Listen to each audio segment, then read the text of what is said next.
ketika Pak Ganjar menyampaikan keinginan untuk melakukan angket itu, fraksi PDI Perjuangan adalah fraksi yang terdesak.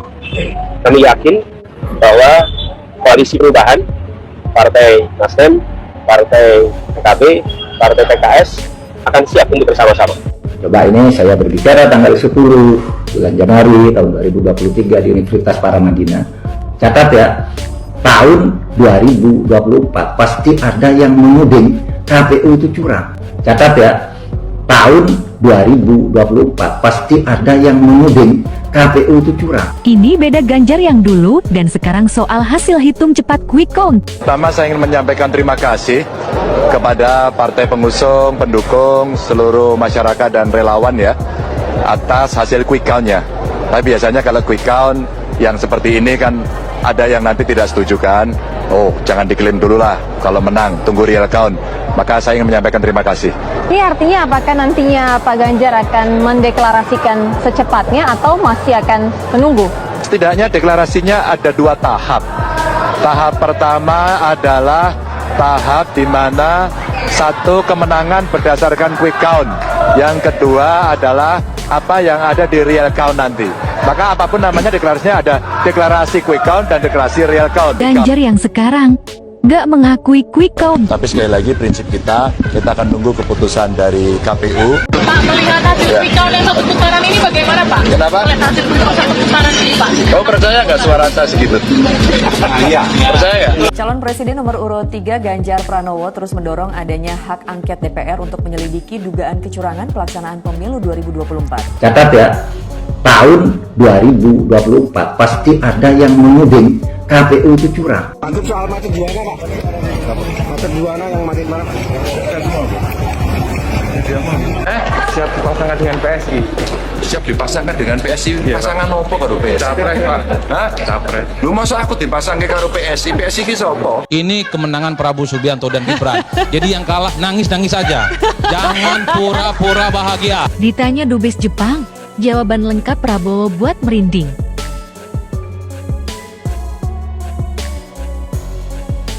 Coba menyimak kembali dan mengamati jawaban Pak Prabowo Subianto ini, dan hati saya berkata, yes, inilah orangnya yang dibutuhkan oleh Presiden Jokowi untuk melanjutkan cita-cita besar ini. Apapun upaya yang kalian lakukan untuk menentang hasil Pilpres 2024, bahkan apabila itu sampai ke MK, kalian tetap tidak akan beruntung, percaya sama saya.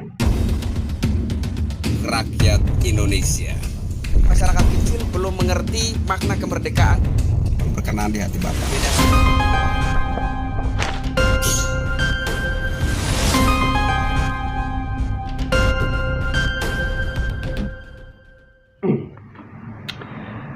Assalamualaikum warahmatullahi wabarakatuh. Salam sejahtera, shalom, Om Swastiastu, Namo Buddhaya, salam kebajikan.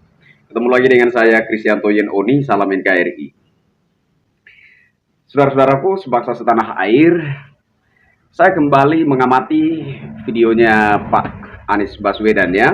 Pernyataan Pak Anies yang saya pikir secara gamblang mengungkap bahwa yang punya inisiatif dan keinginan untuk mendorong DPR membentuk tim angket dan mendorong DPR untuk menggunakan hak interpelasi itu adalah Pak Ganjar Pranowo.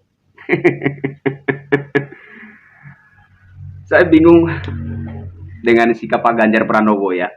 Jujur, menurut saya Pak Ganjar Pranowo ini orang yang sulit introspeksi diri, sulit menyadari apa kelalaiannya, apa kekhilafannya, apa kesalahannya. Inilah cerminan seorang Ganjar Pranowo di mata saya belakangan ini. Ya, sikap dan segala tingkah Pak Ganjar Pranowo belakangan ini benar-benar tidak mencerminkan seperti apa sosok seorang Ganjar Pranowo yang dikenal oleh masyarakat selama bertahun-tahun di sosial media. Ini fakta. Saya pikir Pak Ganjar Pranowo ini semestinya menyadari bahwa ada kelalaian yang telah dia lakukan, ada kekhilafan yang telah dia lakukan, ada kesalahan yang telah dia lakukan.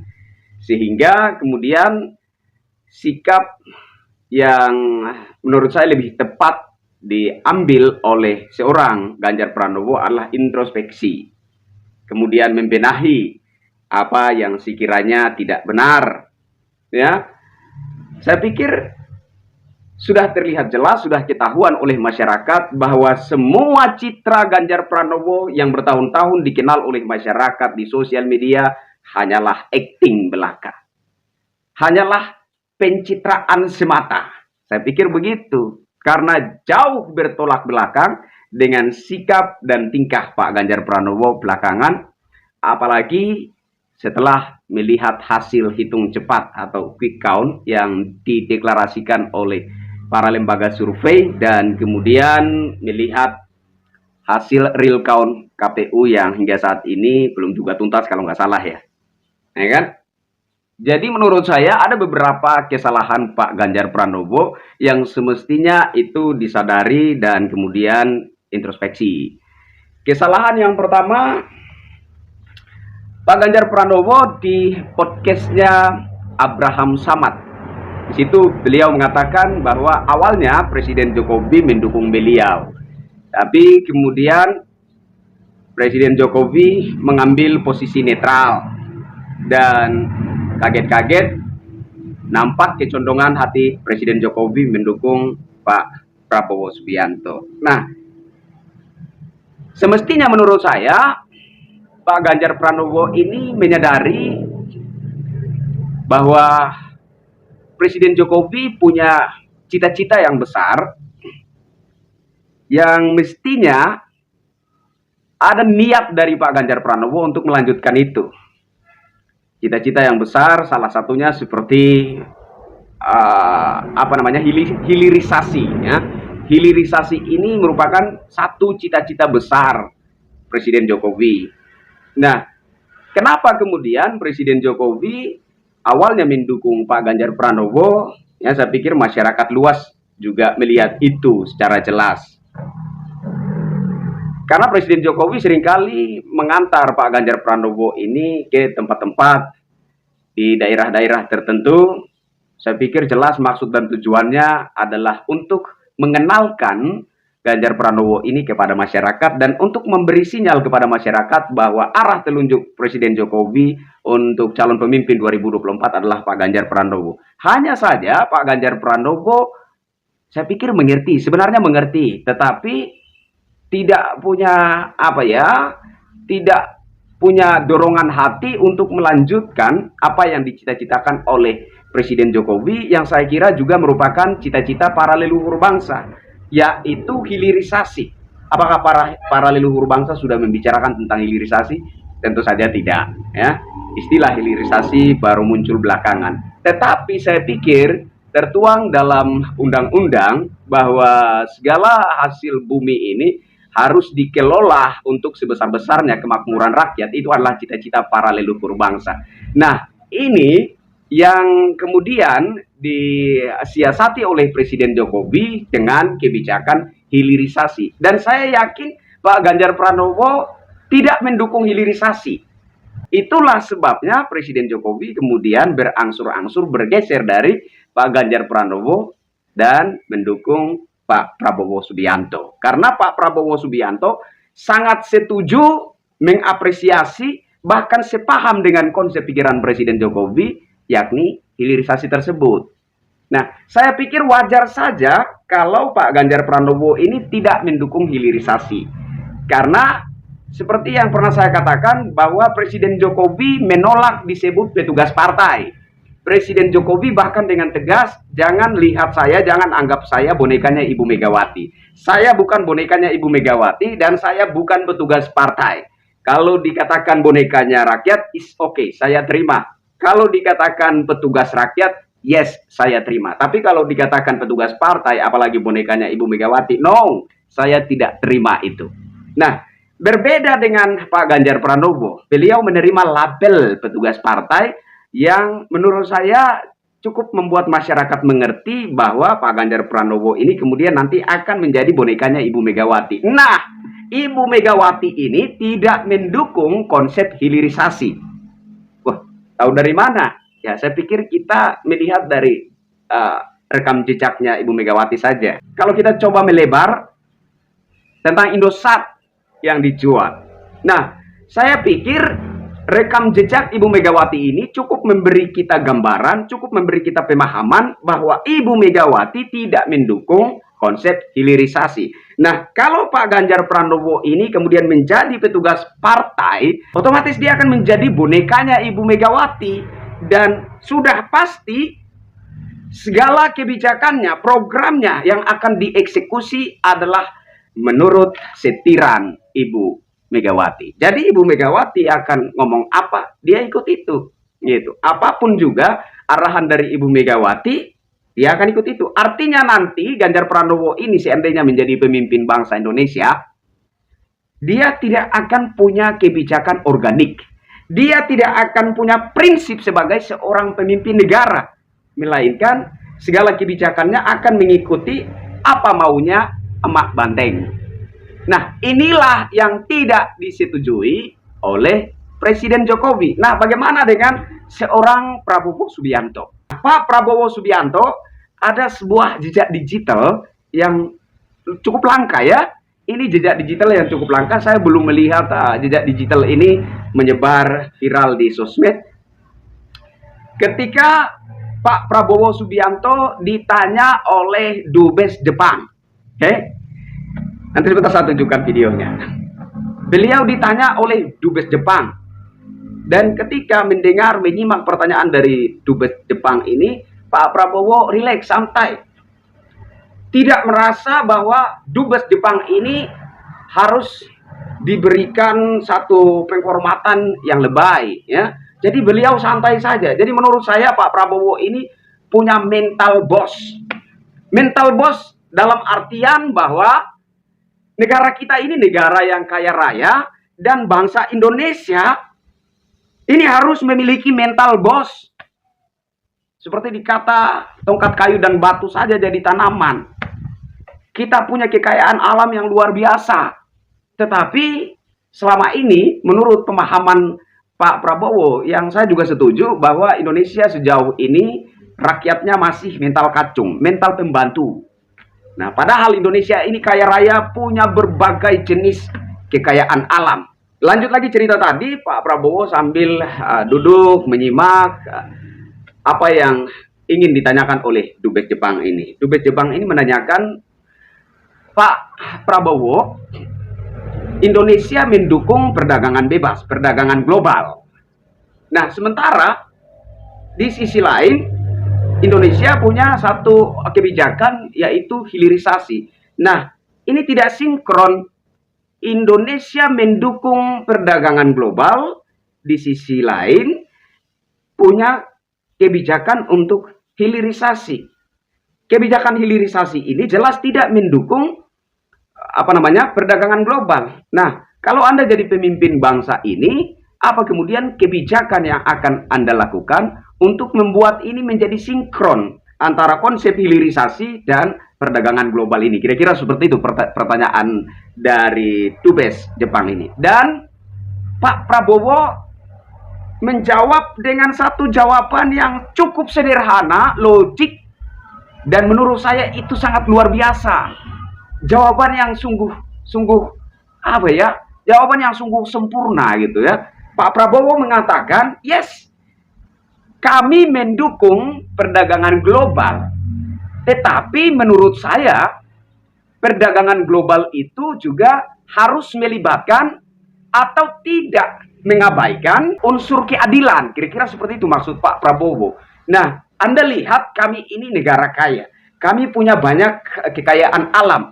Tetapi orang-orang kami, rakyat kami menjadi pembantu di negara-negara lain. Kami juga ingin menjadi negara maju seperti negara Anda. Wow, ini jawabannya sungguh luar biasa. Kami juga ingin menjadi negara maju seperti negara Anda. Kami tidak ingin negara kami terus-terusan menjadi negara pembantu. Yang menjadi pembantu di negara-negara lain termasuk di negara Anda. Kami ini negara kaya. Kami ini bangsa kaya. Kami kaya raya. Kami punya berbagai jenis kekayaan alam. Nah, kami ingin perdagangan global ini melibatkan unsur keadilan. Nah, kalau kami ini negara kaya raya, kemudian kami diharuskan, diwajibkan menjual kekayaan-kekayaan alam kami ini dalam kondisi mentah ke negara-negara lain, termasuk di negara Anda. Kemudian negara Anda menjadi negara berkembang, negara Anda menjadi negara kaya raya, dan rakyat kami hanya menjadi pembantu di negara Anda. Ini tidak adil.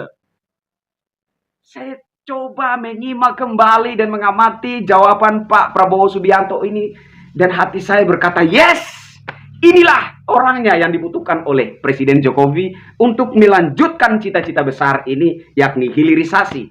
Karena hilirisasi inilah yang mendukung cita-cita besar leluhur bangsa, yakni segala kekayaan alam harus dikelola untuk sebesar-besarnya kemakmuran rakyat. Cita-cita besar para leluhur bangsa ini yang coba dieksekusi oleh Presiden Jokowi dengan konsep hilirisasi, dan konsep yang sama ada di dalam kepalanya Bapak Prabowo Subianto. Itulah sebenarnya alasannya kenapa Presiden Jokowi yang awalnya ingin nge-branding seorang Ganjar Pranowo tetapi menemukan benturan ketidakcocokan dan kemudian mengambil posisi netral dan berangsur-angsur mendukung Bapak Prabowo Subianto. Nah, sehingga yang pertama menurut saya yang mesti dibenahi oleh Pak Ganjar Pranowo adalah Pak Ganjar Pranowo harus terkonsentrasi kepada apa cita-cita besar para leluhur bangsa dan tidak kepada aturan partai, aturannya Ibu Megawati. Harus terkonsentrasi kepada apa sebenarnya cita-cita para leluhur bangsa. Sebab seorang pemimpin bangsa yang baik, seorang pemimpin bangsa yang bisa diyakini membawa bangsa ini kepada kemajuan yang lebih baik untuk kemakmuran bangsa dan rakyat Indonesia, harus calon pemimpin, harus sosok calon pemimpin yang betul-betul terkonsentrasi kepada apa cita-cita besar para leluhur bangsa. Itu yang pertama. Yang kedua, menurut saya sejak awal sudah ada suara-suara peringatan dari rakyat kepada terkhususnya Pak Ganjar Pranowo ini agar tidak menyerang Presiden Jokowi. Saya sudah katakan bahwa seperti apapun pandangan-pandangan politik negatif terhadap Presiden Jokowi, di mata rakyat jelata Presiden Jokowi tidak sebatas seorang presiden. Di mata rakyat jelata dia adalah bapak. Seorang bapak yang betul-betul punya kasih sayang dan kepedulian luar biasa terhadap rakyat jelata. Nah, sehingga ketika Anda membangun narasi-narasi sindiran, kritikan, serangan terhadap seorang presiden, tidak ada masalah.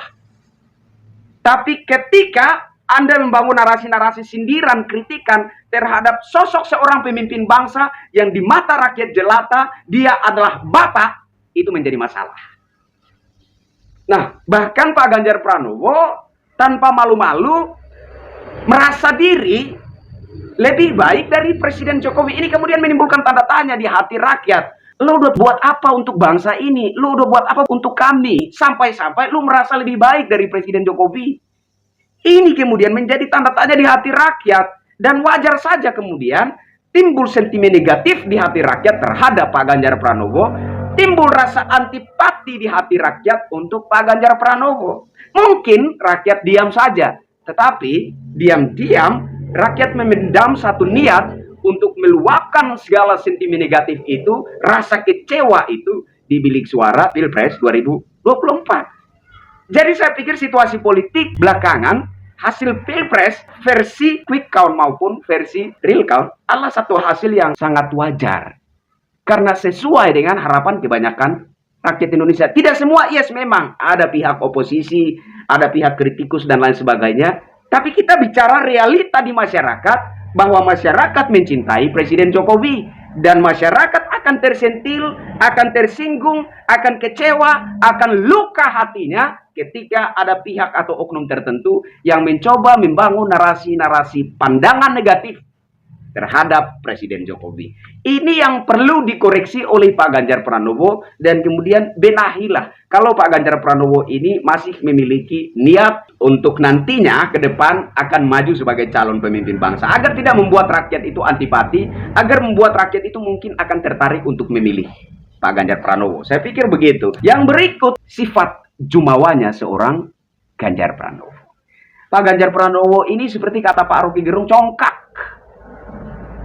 Dan saya pikir mudah sekali dibaca oleh masyarakat belakangan ini bahwa Pak Ganjar Pranowo memang benar-benar sosok yang sangat sombong dan angkuh. Ini realita. Jadi semua citra baiknya Pak Ganjar Pranowo, citra positifnya Pak Ganjar Pranowo yang dikenal oleh rakyat Indonesia selama bertahun-tahun melalui katakanlah sinetron-sinetron pendek di sosial media, itu kemudian hancur seketika dengan tingkah Pak Ganjar Pranowo belakangan. Pernah ditanyai oleh masyarakat dari media kecil mungkin ya, Pak gimana ini, gimana itu, apa kemudian kebijakan, lalu dengan begitu jumawanya, Pak Ganjar Pranowo melototin dan bertanya, media apa? Anda media apa? Kalau Anda media kecil, jangan coba-coba dekat-dekat Pak Ganjar Pranowo. Pak Ganjar Pranowo itu kelasnya kelas elit. Dia butuhnya media besar. Dia nggak butuh media kecil, apalagi rakyat yang bertanya, dia nggak butuh itu. Kemudian, pernah Pak Ganjar Pranowo waktu itu diusung oleh PSI. Pertama kali partai PSI yang mendorong ya.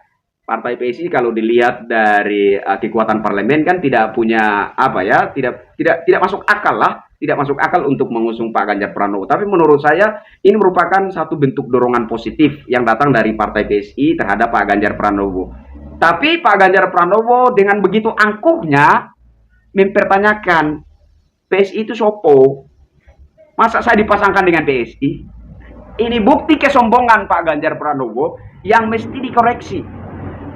Kemudian Bang Immanuel Ebenezer, Jokowi Mania yang saat ini sudah dirubah menjadi Prabowo Mania 08. Pertama kali mendeklarasikan dukungan terhadap Pak Ganjar Pranowo untuk maju sebagai Capres 2024. Tapi apa sikap Pak Ganjar Pranowo sebagai tanggapan? Dingin dan terkesan tidak menganggap itu sebagai suatu dukungan yang baik, yang positif dari rakyat. Nah, ini kemudian membuat Jokowi Mania atau Joman itu kecewa. Dan Bang Immanuel Ebenezer akhirnya mengambil sikap untuk menarik dukungannya dari Pak Ganjar Pranowo, kemudian mengibarkan bendera baru, yakni Prabowo Mania 08. Ini juga menurut saya menunjukkan satu sifat keangkuhannya Pak Ganjar Pranowo. Nah, saya kemudian berpikir mengerucut ke diri saya. Saya dan teman-teman saya mendirikan Bravo Ganjar di Solo. Ketika itu ada Mas Yoyok yang saya tunjuk sebagai Sekjen Bravo Ganjar. Saya minta dia untuk menghubungi Pak Ganjar Pranowo. Kami pengen sowan sekedar untuk meminta arahan dan petunjuk. Tapi pesan yang disampaikan oleh Sekjen Bravo Ganjar hanya dibuka, tapi tidak ditanggapi atau bahkan mungkin tidak dibaca. Lalu saya mulai berpikir kritis ke diri saya sendiri. Kalau dukungan PSI saja tidak dihargai, kalau dukungan Joman saja yang cukup punya kontribusi pemenangan Pak Jokowi 2014-2019 saja tidak dihargai oleh Pak Ganjar Pranowo. Lah bagaimana seorang rakyat jelata, seorang Kristianto Yenoni yang berangkat dari Kebun Singkong ini mau dihargai oleh Pak Ganjar Pranowo? Saya rupanya keliru memandang seorang Ganjar Pranowo. Wong PSI saja dipertanyakan, sopo PSI iku. Joman saja dipertanyakan, sopo Joman itu. Apalagi seorang Kristianto Yenoni yang hanya seorang rakyat jelata dari tepi Kebun Singkong. Wajar tidak direspon. Ini merupakan bukti-bukti daripada keangkuhan Pak Ganjar Pranowo, kesombongan dan kecongkakan Pak Ganjar Pranowo, sehingga menurut saya ini yang mesti dikoreksi oleh Pak Ganjar Pranowo. Ini yang ketiga, yang mesti dikoreksi oleh Pak Ganjar Pranowo, dan mungkin Pak Ganjar Pranowo perlu melakukan pembenahan dalam dirinya untuk menghilangkan sifat congkak ini. Jadi saya sepakat sekali. Untuk pertama kalinya saya 100% sepakat sama Pak Rocky Gerung ketika Pak Rocky Gerung mengatakan kecerdasan ada pada Pak Anies, kerendahan hati, kesejukan itu ada pada Pak Prabowo. Dan kalau bicara tentang kecongkakan, keangkuhan, ada pada Pak Ganjar Pranowo. Untuk pertama kalinya saya sepakat, 100% sepakat sama Pak Rocky Gerung. Ini yang mesti dibenahi oleh Pak Ganjar Pranowo. Kalau Pak Ganjar Pranowo masih memiliki nilai idealisme dalam hatinya dan berniat untuk maju kembali di Pilpres 2029 yang akan datang, ya. Karena kalau Pak Ganjar Pranowo di saat-saat ini tidak membenahi hal-hal yang salah dalam dirinya, yang membuat masyarakat itu antipati terhadap dirinya, maka minta maaf, kemungkinan yang punya panggung di 2029 nanti ada Mas Gibran Rakabuming Raka, ada Mas AHY Agus Harimurti Yudhoyono. Kalau Pak Ganjar Pranowo tidak segera melakukan koreksi terhadap diri sendiri, membenahi hal-hal yang keliru dalam dirinya agar membangun kembali satu citra positif di mata masyarakat, maka panggung 2029 bukan milik Pak Ganjar Pranowo. Dan sebagai kata terakhir dari saya, kata penutup dari saya untuk sesi video kali ini, bahwa apapun upaya yang kalian lakukan untuk menentang hasil Pilpres 2024, bahkan apabila itu sampai ke MK, kalian tetap tidak akan beruntung, percaya sama saya. Kalian tetap tidak akan beruntung. Apapun juga cara dan upaya yang kalian lakukan untuk menentang, membatalkan hasil Pilpres 2024, kalian tidak akan pernah beruntung. Ya, karena saya pernah katakan bahwa Pilpres 2024 bukan saja proses pesta demokrasi, alam pun akan memainkan perannya. Dan sebagai kata kuncinya seperti yang pernah saya katakan, lo serang Jokowi, lo kalah. Jadi bagi saya secara pribadi, Pilpres 2024 sudah selesai. Apapun narasi-narasi kebencian yang kalian lakukan terhadap pemerintah, terkhususnya terhadap Presiden Jokowi, narasi-narasi kebencian terhadap Mas Gibran Rakabuming Raka, narasi-narasi kebencian terhadap siapapun juga yang berpihak terhadap Presiden Jokowi, berpihak terhadap Pak Prabowo Subianto, silahkan, ya, silahkan senang-senengin hati kalian. Tetapi niat kalian untuk membatalkan hasil Pilpres 2024 tidak akan pernah terjadi. Alam sudah memainkan perannya. Dan saya pikir alam sudah membuat keputusannya dengan jelas.